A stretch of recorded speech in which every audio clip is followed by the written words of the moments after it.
Hello and welcome to our webinar.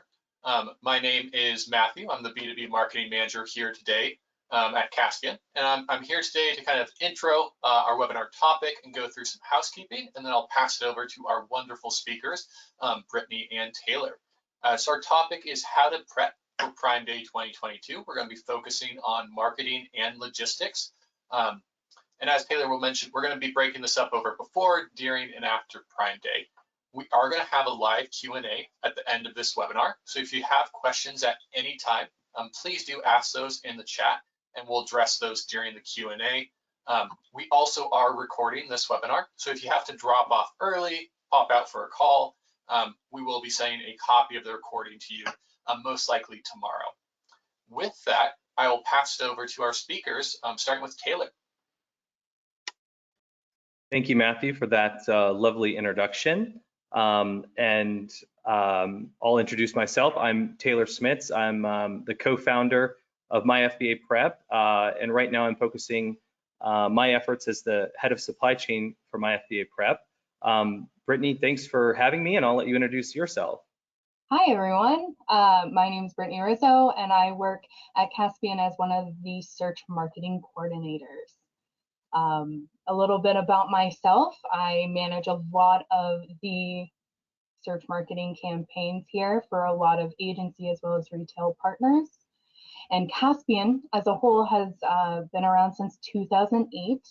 And in that time, we've generated over $1 billion in sales.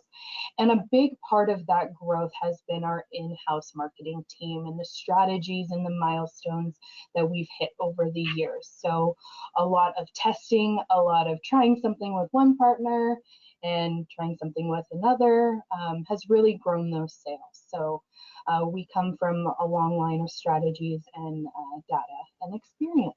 So that's a little bit about Caspian and myself. Great, thanks for that. Let me explain what MyFBAPrep is. MyFBAPrep is a global network of warehouses that perform prep services, most specifically, as you may have guessed, for Amazon sellers. We started in the US and grew and grew and grew. We now have, it's actually 58 global warehouses outside the US, big presences in Canada, the UK, Germany, any of the big Amazon marketplaces, and most recently, Italy, Poland, and a few others. I often will use this analogy to explain what MyFBAPrep is to people outside Amazon or who are unfamiliar, and I'll do that now with you guys. I use an Airbnb analogy, and everyone knows what Airbnb is, which is why the analogy is good. Airbnb is there to connect travelers with homeowners, and Airbnb has a platform where you can search and transact, let's say, as the traveler with the homeowners. So MyFBAPrep is a platform that connects large e-commerce businesses with warehouses in our network that perform the services they're looking for. FBAPrep being obviously the largest and most popular, but we do other things like FBM, direct-to-consumer, bundles, kitting, subscription boxes, etc. As the slide says, we have over 6 million square feet of operating space, and that gets a little bit bigger every month or every 2 months. And we do well over 1 million units prepped per month. I did check the numbers the other day and found out last month was right around 1.8 million units prepped. So we're gonna arrange this webinar into before, during, and after Prime Day tips. And I think for our listeners out there, the best way to think of this within those time frames are logistics tips and marketing and advertising tips. I will speak to the logistics and warehousing side, and Brittni, of course, more on the marketing and advertising.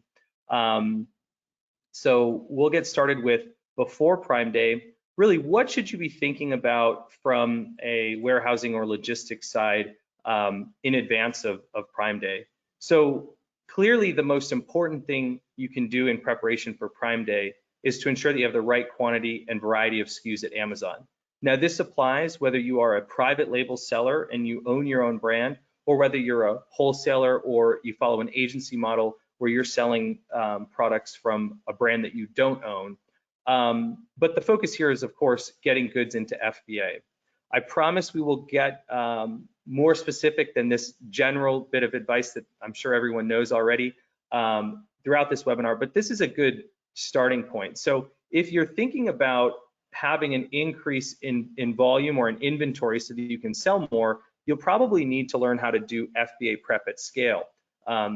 You can do something like start sending inventory into Amazon earlier, or you can talk to a third party if you're not doing your own prep and look at what sort of capacity they have to help you with this point as far as scaling the prep beforehand. And of course, that's what we do professionally. If you're a private label seller or even a wholesaler, it often makes sense to look at suppliers and manufacturers from different regions. The reason here, of course, is you don't want any single bottleneck or supply chain failure to cost you an entire Prime Day. So that diversification strategy can really come in handy when it comes to making sure you are in fact able to land the appropriate amount of inventory at Amazon in advance of Prime Day. You also want to look at your IPI score, which will have an effect on how many units Amazon will allow you to send in. There were lots of issues, which I won't go into during COVID with inventory levels being limited. But right now, I think if you pay attention to your IPI score and positively affecting what you can send in, that's the high level tip here. And then, of course, we get into inventory forecasting a little. Hey, Taylor, I have a question. Yeah. How much inventory should people think about sending in, especially since the pandemic has impacted Amazon in 2020 as well as 2021? Yeah, that's a great question. So I think what you're touching on is that in 2021 and 2020, because of the pandemic, there was often a massive uptick, an increase in sales for sellers. And so as we're looking at 2022 and saying, how much do we need to send into Prime Day, you have to ask yourself as a seller, well, am I going after these maybe inflated numbers from recent years, inflated because of the pandemic, or do I look at previous years, which were in quote unquote more normal times? What I recommend here, and what you'll see is to base your inventory predictions on 2021. And the reason for that is I recommend you err on the side of staying in stock. Also, if you're thinking that, well, brick and mortar stores have opened back up, perhaps I'm not anticipating that I'm going to have quite as high of a year as I did during the pandemic era. I would encourage you to think again just about the overall growth that Amazon has year over year. So the e-commerce pie continues to grow, more SKUs every day, more shoppers online. And my guess personally is that many of these people who are shopping online who previous to the pandemic were not, I think they'll stick around. I think they've created their Amazon Prime accounts. I think they've learned how to use Prime or any other marketplace for that matter. I don't think they'll necessarily go back to brick and mortar. So that's why I would say base your predictions on 2021. And that's actually a really good consideration. Thanks for that, Brittni. Yeah. Another thing I put in this slide is this idea that your top priority for Prime Day, as you're thinking about this, is not necessarily making sales. I mean, of course it's there, but your main goal that you're protecting yourself against is, I don't want to sell out. So focus on not selling out even ahead of how many sales you're making. So you need to order enough to meet demand using past data. And as I mentioned earlier, and this is a theme throughout, too much is better than not enough. If you overshoot your Prime Day expectations and you've ordered 10% more inventory than you really needed, well, guess what? That inventory is still in Amazon. It's out there for sale. And I think you'll be fine just having that in FBA ready to go out for the increased demand that you see afterwards. Another tip, and this is really where we're starting to get a little bit more into, let's say, non-common sense stuff, is keep your inventory close to replenishment. So what I mean by that is there's really, for most sellers, 3 steps from the product being manufactured to the product being in their inventory available to sell on Amazon. So the manufacturer, if you're in private label, or the distributor, if you're a wholesaler, this could be overseas, this could also be domestic, but that's step one. And so the idea is try to keep inventory at step two, which would be your warehouse. It could be your garage, or it could be a 3PL provider or a prep center you're using. Try and have the inventory that you are not landing at Amazon ready in step two so that it can quickly be replenished. So maybe you've done a good job projecting for Prime Day, but then afterwards you might need to send more inventory in, and you want to eliminate the time between step one and step two. The best way to do that is have the inventory at step two, which then of course can easily be sent into what we're calling step three, which is Amazon FBA. Another big trend I've seen with many of our clients is this idea of creating mirror FBM listings. So if you look at your, let's say your top sellers and the inventory, or I'm sorry, the ASINs that you're looking to sell the most units of, also creating that ASIN as an FBM listing. Here's why. You want to be able to turn that on in an emergency, which means if you run out of FBA inventory. So the most common is, wow, I undershot my goal for Prime Day, let's say, and lucky enough, you followed the advice, you have inventory at the warehouse. You can sell that, that inventory FBM if you've run out. Or the other scenario is when you run out after Prime Day, let's say, you want to be able to have your FBM listings on, so you're continuing to make those sales while that inventory is in transit, going to Amazon's fulfillment centers and then getting checked in at the fulfillment centers. That's a big thing to think about. I wanted to share a client example, which is a large electronics company that mainly sells brick and mortar for us. They were using a 3PL to send in prior to signing up with us, but it was taking them too long, and they were trying to reduce some of the supply chain timelines they were encountering. So by switching to MyFBAPrep and using a prep center, we were able to bring their replenishment time from 21 days before working with us to 7 days with us. We actually can typically do it faster than that, but for this particular client, there's a quality control step. So this is sort of the first tier of what you should be thinking about from an inventory replenishment standpoint ahead of Prime. And now I'll ask Brittni to share with you all what you should be thinking about from a marketing perspective in advance of Prime Day.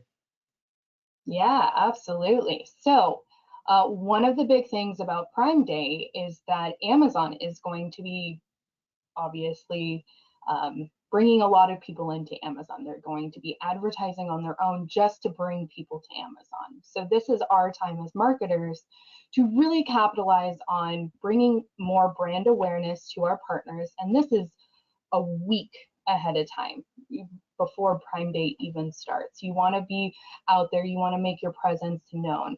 So in regards to the funnel, we are going to be focusing on awareness and consideration.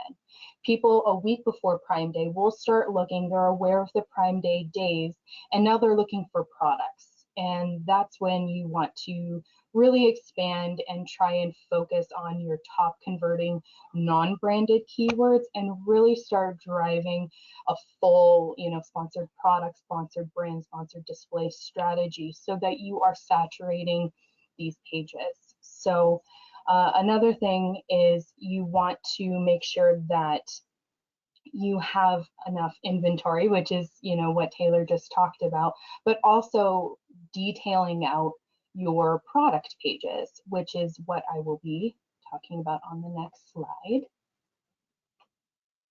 The listing optimizations are going to be key for conversion. So we're introducing people through sponsored product, sponsored display, sponsored brand, the week leading up to Prime Day. Now, we want to make sure that our listing content is up to date at least 1 month before this event starts.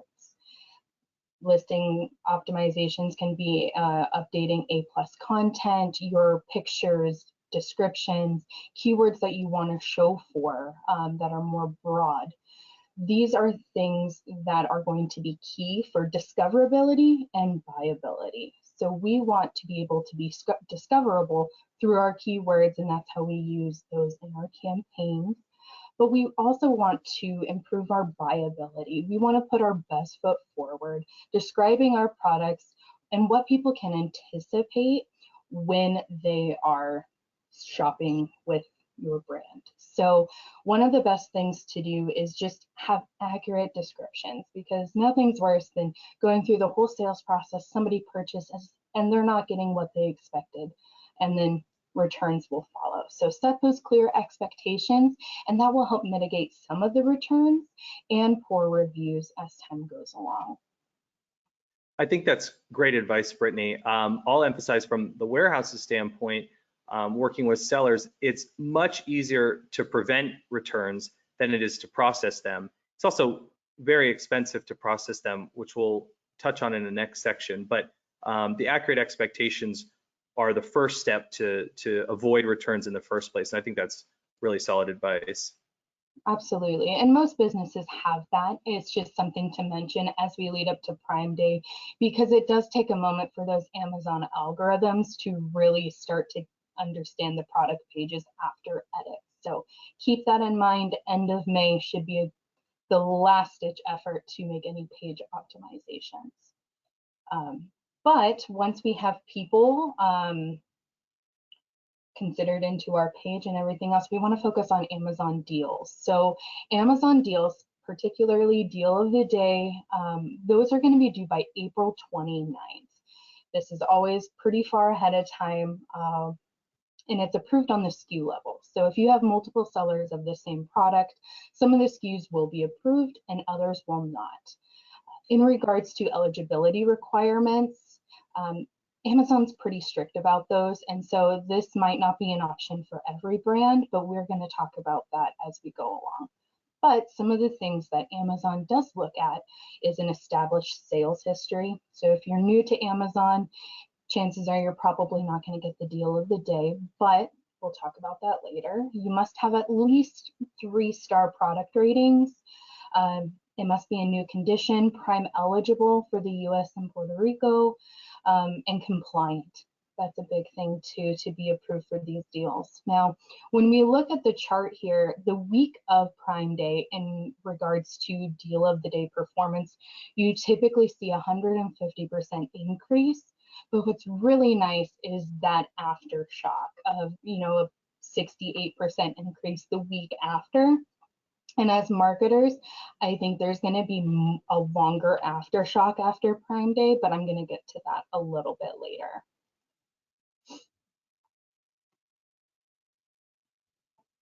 And now we're on to coupons. So coupons are going to be due by June 10th. Again, we don't know the exact days of Prime Day yet, but it's either going to be end of June, or, middle of July. But coupons are a great way to provide incentive to purchase your products. Now, it does have a higher conversion rate. Typically, your competition will be running them. And one of the best things about coupons is that they are going to show on all of your advertisements. We're talking sponsored display, sponsored brand, sponsored product.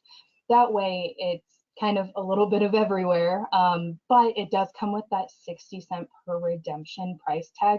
That's an Amazon fee. So keep that in mind when you're setting up those coupons. And in regards to coupons, what should you put the coupons on? Should you put it on your whole product line, your lowest selling ASINs, or your top selling ASINs? And our recommendation is your best sellers are best sellers for a reason, and people like what they like. However, I do think providing a coupon across all of your SKUs and ASINs is very important on Prime Day to have that product offering and that incentive. But don't exclude your best sellers from coupons, because people still want to purchase those and really do like those. Now, when it comes to percentage off versus dollar off, what should you choose? And in our experience, a dollar off amount when you get into higher values is ideal compared to percentage off. So for example, if your product's $20 and you're offering a 20% discount, I would recommend you go with the 20% discount rather than the $4 coupon. But if you put it on the reverse and it's a $200 product, similar to what we have on the slide here, and it's a $40 coupon, I think that's more of an incentive, as well as we've done some testing with that, and the dollar amounts, once you get a little bit higher, tend to convert a little bit better. Other things that we've tested are limited versus unlimited redemptions, whether Prime only, student Prime discount, and everything like that. Not really anything changes when you open up or limit your audience for these coupons and that eligibility. So I would say do what's best for your brand. I normally go with the unlimited redemptions if I'm really trying to drive sales, though, and keeping it open for everybody. Now, Prime exclusive discounts are great. They're very similar to coupons. However, they do have a little bit of a difference, and they're more exclusive, and they do come with more restrictions. So if we're talking about Prime exclusive discounts versus coupons, I would definitely go the coupon route. And now we're going to talk about ad structure. So we're still a week before Prime Day. What should we do? You should be increasing your daily budgets by at least 50% to accommodate the overall awareness traffic and the consideration traffic. And you should have a full approach utilizing sponsored brand, sponsored product, and sponsored display. When it comes to sponsored product, I mentioned this a little bit earlier, but we should be increasing our top keywords by 25 to 35% for these bids, because it's going to be more competitive. The prices are going to go up, and we just have to stay competitive that way. My professional opinion would be to focus on non-branded keywords, but also protect your space and bid up a little bit on those branded key terms as well. But non-branded is going to be that area where people are looking for utilizing keywords to find a product, but they're not sold to a brand yet. So we need to sell them on our brand, and that's where upbidding is going to be important. Now, when we go into sponsored brand ads and sponsored brand video, you want to increase bids here too. I'm talking 25 to 35%. And again, you're going to want to monopolize top of page, first page as much as possible the week before, as well as on Prime Day. So those are really great ways to do that. As well, sponsored brand videos tend to convert about 25% better than traditional ads. So if you have the ability to run sponsored brand video, definitely do that. And then sponsored display. You are going to have access to all of these audiences with the updates that they gave back in September. And so we would recommend utilizing lifestyle and interest audiences to go after people who are looking in specific categories and who have historically purchased in that category. That way you're getting in front of shoppers, again, who have had history in that area. And now that we've prepped for Prime Day is here in our slideshow. So how do you manage everything in Prime Day on those days? Yes, so Prime Day has arrived. I thought I'd pause and talk a little bit about why is Prime Day such a big deal. The main reason is that there's increased traffic on the site, which is definitely going to lead to increased sales. If you think of a mall around Christmas time, every store, whether it's Annie Ann's Pretzels or a traditional department store, benefits from there being more people at the mall during Q4. And the same is true on Prime Day. Amazon's done a great job driving traffic to the platform so that as sellers, we all can sell more inventory and increase our sales. Another analogy I wanted to bring up is the Prime Day is sort of like a mini Q4.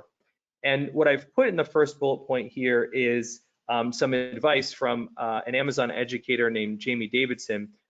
He says about your Q4 goals. He says the top 3 most important things for Q4, and I'm now translating this to Prime Day: don't run out of inventory, don't run out of inventory, don't run out of inventory. I'm making that a theme of my contribution to this webinar.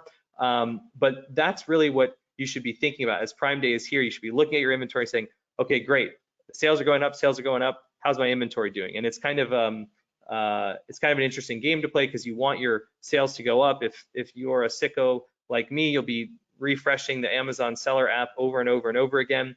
And then, the flip side of it is, am I going to run out of inventory? So there's another thing to consider here. We're talking about supply, we're talking about demand, we're talking about inventory logistics, and then the marketing and advertising side. I think it's interesting to think about, if you run out of supply, the demand doesn't matter, okay? If you run out of inventory, all of these important and interesting things Brittni is recommending we do to increase our sales don't matter, because you can't make sales if you're out of inventory. So your focus will very quickly change back to the supply side or the inventory side, as opposed to the marketing and the sales side if you run out of inventory. And so, Brittni, maybe you could touch on a few other things behind the scenes or from a marketing perspective. Why is it so bad to run out of stock on your ASINs during Prime Day? Yeah, absolutely. As a marketer, nothing, you put in so much work with optimizing and keywords and trying to target the right competitors that once you are out of inventory, there's nothing for you to sell. Your campaigns stop working. I mean, they'll still be on, but nobody can purchase. So you're going to see your conversions go down. And it's just kind of a mess. So I mean, I enjoy pushing the envelope, and if I can sell through all of the inventory, even the 10% more that you send in, I'm happy to do that. And ultimately, I need to sell at the most efficient rate that I can, but it also brings down my efficiency. If, even if you have variations and somebody goes on there and you only have one variation out of 10 that's still in stock, that's the only option that they have, and they kind of feel like they're missing out. So definitely do not run out of inventory. Otherwise, all the building that you've done for your ad campaigns is just, it's not going to really go anywhere.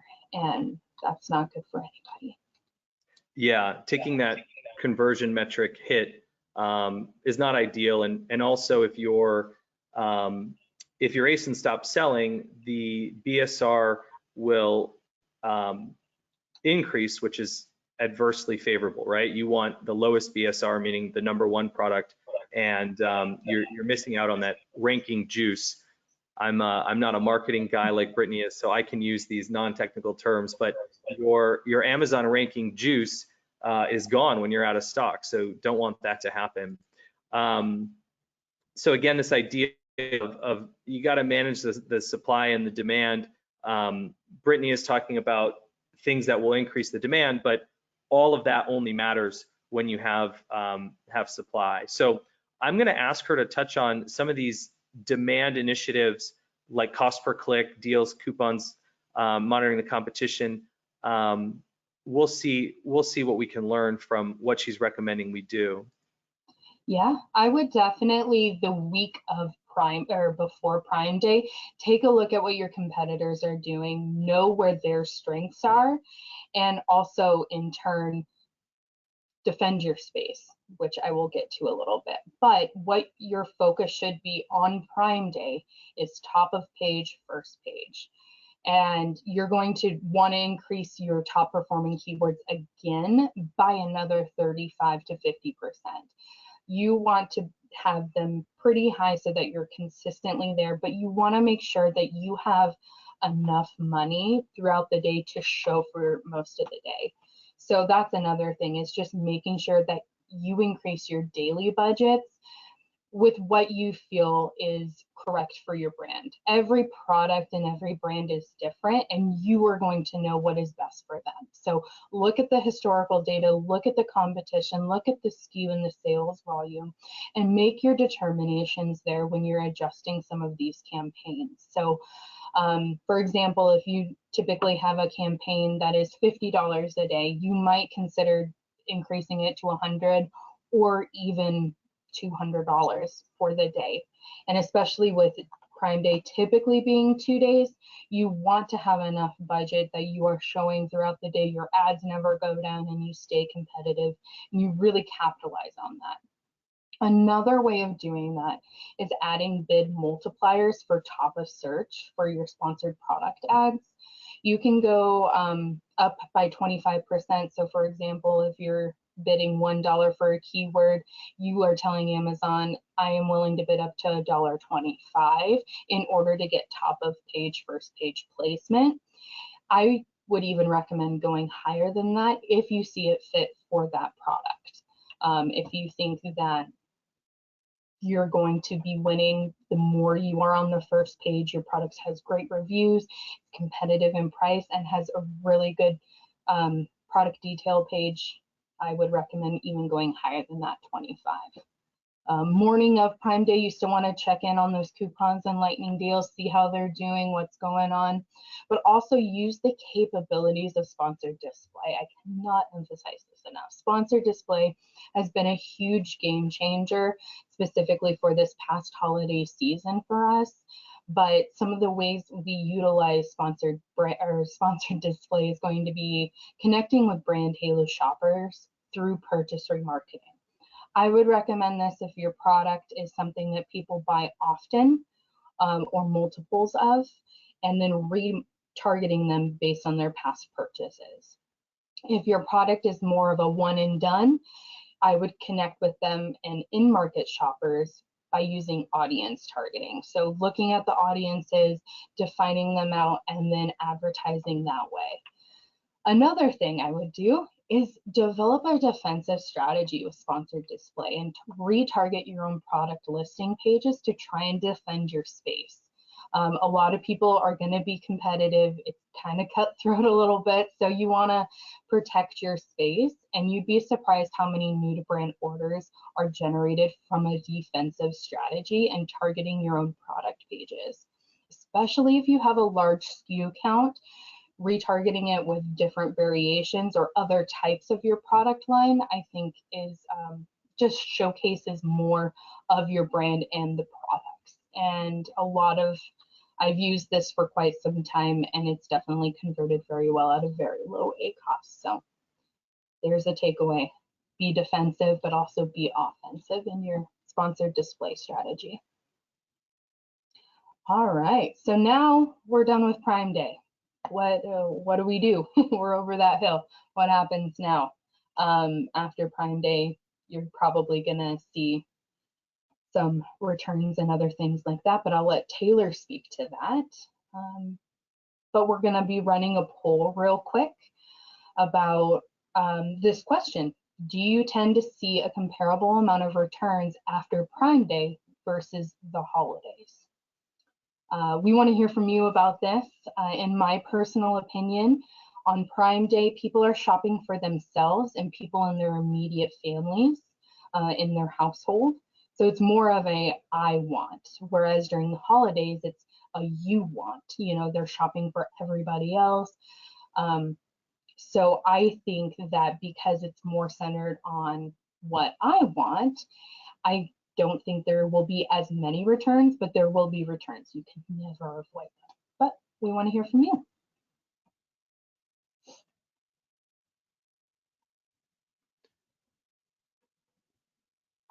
All right, it looks like we've got a fair number of responses to the poll. So we'll keep moving forward in the presentation. Brittni, do you know if we're gonna announce the results of the poll at the end of the presentation, or is it something we want to do now? That is a great question. I think we are. I can pop in to answer that. We'll cover that during the Q&A. Great. During the Q&A, okay. Matthew is Caspian's version of Alexa, and he's always there when you need him. Thanks for that, Matthew. You got it. I can attest to that. Yeah. So we're in after Prime Day now. Unfortunately, this is the not fun part about post Prime or even post Q4 day. And this is factors to consider in a returns program. Now, at MyFBAPrep, we handle quite a bit of Amazon returns from our clients, and I've just pulled together some things for you to think about. Because it's not fun, I'm going to go through it quickly. But really, you get into a little bit more mechanics behind things like FBA versus FBM. So in terms of returns, if you're curious, well, who covers shipping? Within the FBA program, the seller doesn't pay shipping. That's actually included in the FBA fees, which roughly, I think the stat most sellers use is about 30% on FBA. If you're selling through merchant fulfillment or FBM or seller fulfilled prime, then you as the seller actually have to pay for the return shipping to your warehouse, wherever that may be, when a customer wants to return your product. So this is something it's good to know ahead of time, but we put it in the after section just because it has to do with returns, and all of the Prime Day fun is over. So in terms of the customer service side, yeah, just like shipping for FBA, Amazon typically is going to handle those the customer service questions, whereas if you are selling merchant fulfilled or SFP, you will often get those customer complaints. Let's say the wrong variation, the wrong size, the wrong color of an item was sent. Those customers will email you as the seller directly. And then if you're thinking about, okay, well, I don't want to lose all of the costs of that inventory, what do I do? One recommendation I have is pay for returns. At our company, included in processing a returns unit comes this quality inspection, which is basically to say, can this go back in as brand new or does it need to be sold as used? Probably not going to go too deep into this, but if you're thinking about a book, you have multiple conditions like acceptable, good, used, okay, used like new, brand new. For the majority of the inventory that we process in our warehouses, it either goes back in brand new or it goes in as used good. There's lots of good testing that is done to recommend, well, should you list your product in this condition and how will it sell? But by and large, we want to send stuff back into Amazon under those two categories. For any non-book inventory, it's typically brand new, if it has a cellophane wrap on it, let's say, or used like new if it's in like new condition. And then for return goods, if it's FBM, it's easy to process an exchange, which is the second bullet point. Most customers, the behavior that Amazon has taught with this customer-centric focus is ask for a refund. You can just order the product new again. But if you are selling FBM or SFP, you can ask the customer, would you like to exchange the item? And then if you're selling on a platform that's not Amazon, maybe your own Shopify store, you can actually give them a credit. Typically, this makes the most sense when you host a number of SKUs, so that, let's say you're selling beauty products, a customer who's bought a shampoo from you might want to buy a topical lotion instead. That's the extent of my knowledge as far as the beauty category goes. So Brittni, let's talk about marketing after Prime Day. Yeah, absolutely. So we call the Turkey 5 sort of Black Friday, Cyber Monday, Thanksgiving timeframe, but we think Prime Day is the pilot for Turkey 5 and the holiday shopping season. So really taking all the data that you learned from Prime Day is going to be vital to helping build your campaigns or adjust your campaigns during the upcoming holiday season. Now, what are the echoes or aftershocks of Prime Day? You are going to see, specifically with deal of the day, but everything else is an aftershock of about a week or two of increased sales before it'll really die down. However, how marketers can really go after the audiences that are going to be developed over Prime Day is going to be with those sponsored display audience targeting ads. So you can look back 30, 60, 90, or 120 days, which puts you in about September, October timeframe for retargeting shoppers who have interacted with your product or interacted with your competitor products. And we've just never had so much data specifically from Prime Day than we have right now with sponsored display ads. So utilizing that information that you receive to go after shoppers time and time again. Of course, if your product allows that, again, if it's a one and done product, that might not be the best strategy, but if it's something you buy multiple times or in multiple variations of, go for it. Also remember to reduce your budgets and your bids. You don't want to be overspending on all of those after that 1 week to 2 week time frame. You're going to see your egg costs go really up that way. And then again, still some trickling from Prime Day will happen. So just take in as much data as possible. What ad types worked for your product, what didn't. If there's different creative assets that you use for your sponsored display and sponsored brand or brand video ads, really documenting what resonated with consumers, what keywords worked, and then keeping note of that, optimizing your campaigns, and ultimately preparing for the Turkey 5 6 months down the road.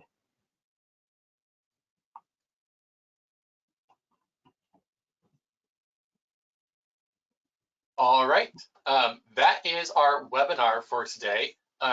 First, let me thank our speakers, Brittni and Taylor. You covered a lot of ground there. And so thank you for just taking the time and sharing your expertise with us.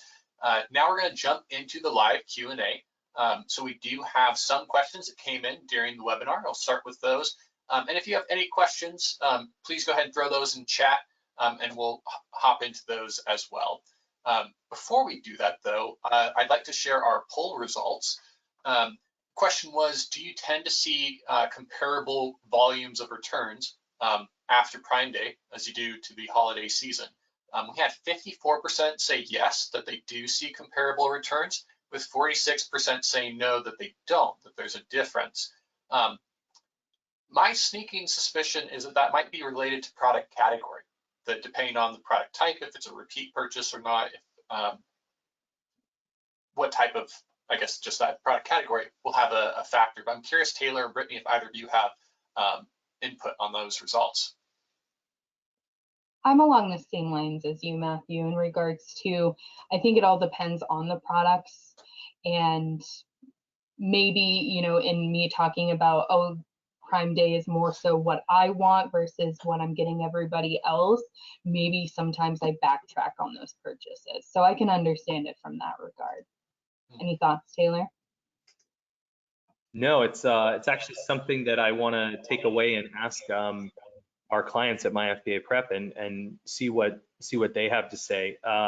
Matthew's idea about it being category specific tends to be where I would go as a hypothesis, but I don't have any forecast or a crystal ball to say how accurate those results are. Interesting that it was split. Yeah, I was not expecting it to be so 50-50. Well, if there was a crystal, sorry, I said if there was a crystal ball, it would be on Amazon for sure. So yeah, that happens. I'll be buying one. Let's dive into our questions here. This one I'll push to you, Taylor. On the logistics front, we were talking about ensuring we get inventory in. Can you touch on how long before we should be prepping this material and sending it to FBA?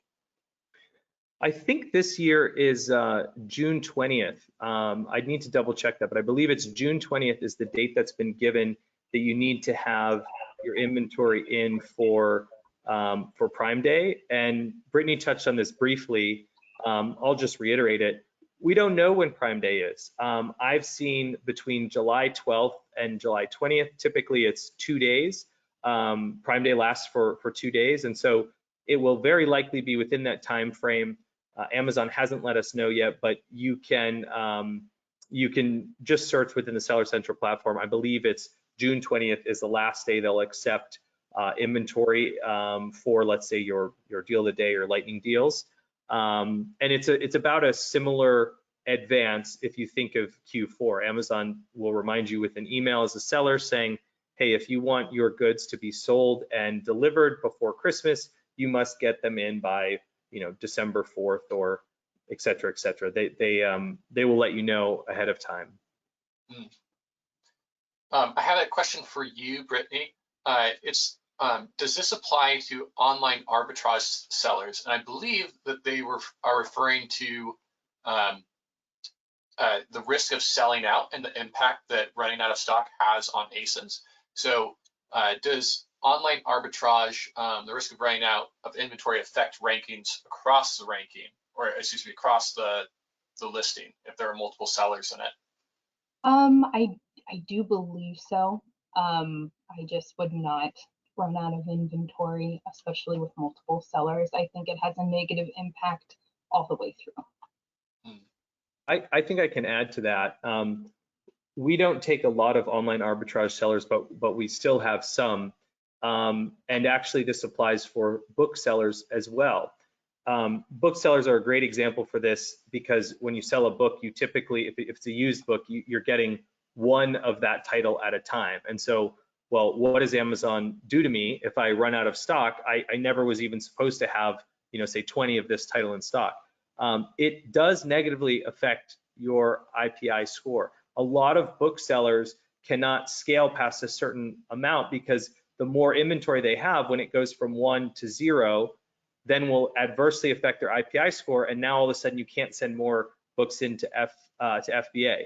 That is why you see so many booksellers delivering FBM, because at some point they just can't please the algorithm, which is very funny because anyone who knows Amazon well knows that Jeff Bezos called books his first best product to sell, where he wanted to go long tail on millions of books.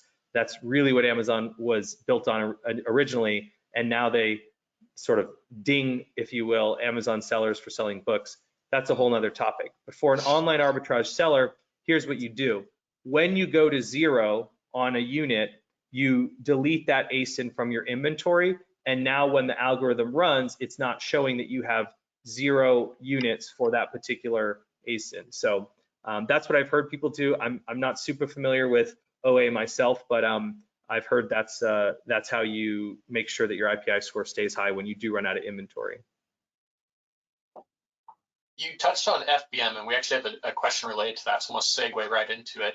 The question is, we currently only sell FBM and plan to sell FBA this month. Does our FBM sales history count towards getting Amazon deal of the day? So I guess, are there performance metrics that they're getting as an FBM seller? Is that supporting their bargaining position or their eligibility for deals? I can't speak to this one with certainty. Brittni, do you know? I would say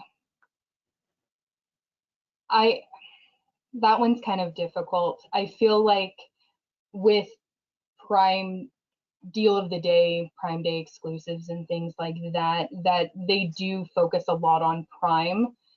So that is a good question. I would really like to follow up on so I don't give any misinformation.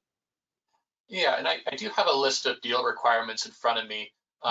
Two stand out to me that might influence this is one, that it's Prime eligible. So if you're going into FBA and now you are gaining Prime eligibility through that, you would be checking that box that you may not have been checking before via FBM, unless you had seller fulfilled Prime. Otherwise, I'm not seeing any requirements: established sales history, 3-star product rating. It's not a restricted, offensive, or inappropriate product. It's new. If you're checking all the boxes, I think that getting Prime would be the biggest one that you're missing in the FBM model. Bit of a stumper there. I like that. Yeah, that was a very good question. Love it. We have a couple questions about Prime exclusive discounts I'm going to run by you, Brittni. The first is asking or saying, we've heard that during Prime Day, Amazon gives search engine result placement preference to products that have a Prime exclusive discount. Do you have any confirmation if that's true? Might be a reason to favor Prime exclusive over coupons. That is a very good question. So when it comes to that, could you repeat that one more time? There was a little bit of yeah, it's a longer question. Yeah. The claim is that Amazon favors on the search results page Prime exclusive discounts over other offers. Is that true? I would think so. Prime and Amazon like to promote what they think is of a good value. So if they're giving those Prime exclusive discounts, I would see them pushing those more than coupons. However, I think coupons do edge themselves in the way of showing on ads as well as organic listings that help. So if you are not eligible for those Prime exclusive discounts, I would say coupons are a good way to go with that. So yes, I would confirm. I've also heard, this is not part of the question, this is me adding it. I've heard that Prime exclusive discounts are something of a headache to create in Seller Central compared to coupons. It requires exporting a spreadsheet, filling it out, re-uploading it. Has that process changed at all, or does it remain as cumbersome? I believe it remains as cumbersome. You can bulk upload coupons as well, but it's not required. But yeah, it is rather cumbersome. Okay. The second question is a bit broader. What are the advantages of activating a Prime exclusive discount? So we've just heard that favored or preferences on the search results page might be one of those. Are there any other standout benefits or advantages to those? Yeah, I feel as though they do give sort of a spotlight. I would like to point out that Prime exclusive deals typically have a discounted price, as well as they are discounted up to 120 minutes, I believe is what I have written down here. So it does take a little bit to go live. I do think that there are benefits to it because it does have the Prime exclusive name associated with it, and they are also showcased. But I do not think you have as much control over them, if I'm speaking to that correctly. Prime exclusive deals, yeah. Might be one that we follow up with. I think we may have a blog on Caspian.com about Prime exclusive discounts. Right. If so, we can send that alongside the recording. Question for you, Taylor. It's a pretty specific scenario. We are launching 2 new products that do not have historical sales data. As such, they were conservative on their first order and weren't considering Prime Day when they made that order. Do you recommend that they try to cash in on Prime Day or skip this year to avoid the risk of stocking out? Is that risk of Prime Day sales worth the risk of stock out? Yeah, it's a tough question. I think there is a middle ground that I might recommend here, which is not. I'm assuming it's a private label seller, and if they're worried about inventory and not being able to purchase and let's say get it from overseas into FBA in time to have a big stockpile for Prime Day, then the middle ground is to just not go too heavy on, let's say, the CPC increases that Brittni was recommending, where she put in her slide 100 to 200% higher than normal. You would keep your budgets where they typically are, see if that will actually allow you to have those ads served, and then you'll very, very much have a lift in sales whether you're kind of paying for it or not. So if inventory is low, what I recommend you do is just not then go and promote too much, and just the increased traffic will increase your sales. And I'm assuming with this seller that they're saying they don't have time to reorder and get it into Amazon before Prime Day. Mm-hmm. Otherwise, order more and follow the playbook of the different initiatives you can do to increase your sales there. Got it. Good answers.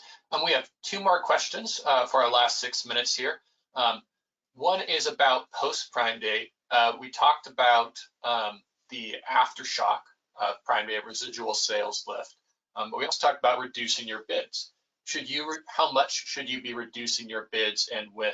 I think they're kind of getting at should you reduce it to pre-Prime Day bid levels immediately thereafter, or should you keep them slightly elevated in the week or 2 weeks immediately following Prime Day?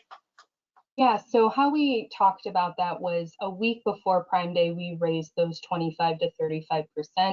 And then on Prime Day, increased them again another, I believe it was 35 to 50%.